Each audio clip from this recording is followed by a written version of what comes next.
Hello everyone. हमारा question है five solution A B C D and E when tested with universal indicators show pH of 4, 1, 11, 7 and 9 respectively.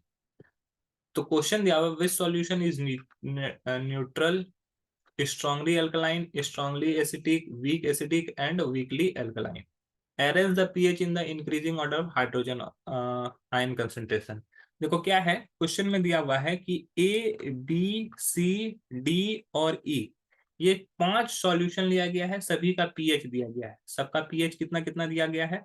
तो ए का pH है 4, B का pH है 1, सी का पीएच है 11, डी का पीएच है 7 और ई का पीएच है 9।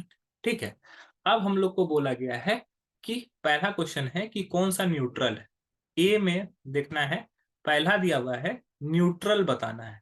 तो हम लोग को पता है कि अगर हम लोग एक पीएच स्केल लेते हैं, ठीक है, पीएच स्केल लेते हैं, तो जो 7 वाला पार्ट होता है, जैसे सपोज कर लो 7, तो 7 क्या होता है? न्यूट्रल होता है। ठीक है, और 7 से अगर ऊपर जाते हैं, मतलब कि 8, 9, 10, इस पे जाएंगे 11, 12, 13 या 14। ठीक है, तो ये क्या हो जाएगा? बेसिक।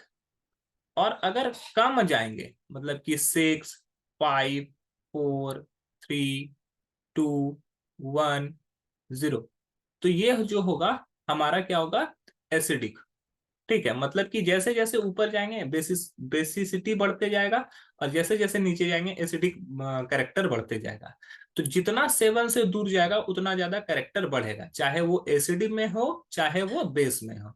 तो न्यूट्रल अगर होता है तो वो कितने पे होता है? 7 पे होता है। तो न्यूट्रल 7 पे है, तो 7 किसका है? डी का है। तो हमारा न्यूट्रल कौन सा हो जाएगा? डी जो है, डी सॉल्यूशन जो है वो न्यूट्रल है। ठीक है, अब इसमें दूसरा दिया हुआ है strongly alkaline. Strongly alkaline, alkaline मतलब कि बेसिक, जो स्ट्रॉन्ग बेस है। तो जो 7 से ज्यादा दूर होगा वो स्ट्रॉन्ग बेस होगा, जो 7 से नजदीक होगा वो वीक बेस होगा। तो यहां पर अगर देखेंगे तो 7 के बाद 9 पहले आ जा रहा है, 9 वाला पार्ट आ रहा है, फिर 11 वाला पार्ट हो रहा है। तो 11 वाला पार्ट तो ज्यादा दूर है, तो ज्यादा दूर है तो इसी वजह से वो स्ट्रॉन्ग बेस है।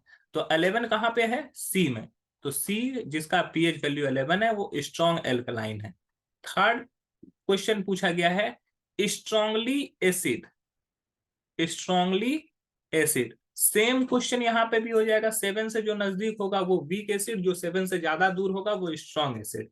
तो 7 से अगर नीचे जाते हैं तो 7 पहले 4 आएगा, ठीक है, फिर हमारा 1 आएगा। तो 1 हमारा ज्यादा दूर है, तो 1 वाला जो होगा वो बहुत ज्यादा स्ट्रॉन्ग एसिड होगा। तो 1 किसका है? बी का, जिसका पीएच वैल्यू 1 है, तो वो स्ट्रॉन्ग एसिड है। चौथा अगर हम लोग बात करें तो वो बोला गया है वीकली एसिड। वीकली एसिड, तो वीकली एसिड में हम लोग एक ही एसिड बचता है उसके बाद 7 से कम में, 4 वाला। तो 4 कहाँ है? ए में है, तो जिसका पीएच वैल्यू 4 है। और पांचवा और आखिरी है weekly weekly alkaline. Weekly alkaline यहाँ पर एक ही बचता है, जो कि है ई, जिसका पीएच वैल्यू 9 है।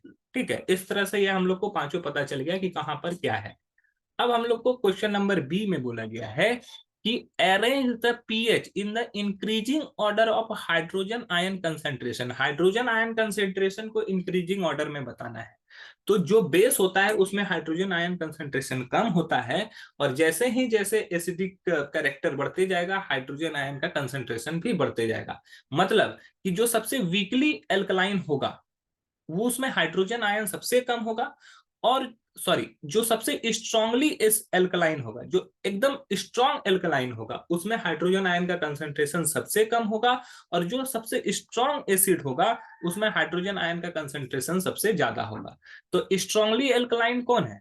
सी वाला। सी वाला पार्ट जो है जिसका पीएच वैल्यू 11 है, वो सबसे कम हाइड्रोजन आयन कंसंट्रेशन रखेगा। उसके बाद हमारा ई आएगा, इसका पीएच वैल्यू 9 है, तो वो बेसिक है, तो वो हाइड्रोजन आयन कंसंट्रेशन थोड़ा ज्यादा रखेगा।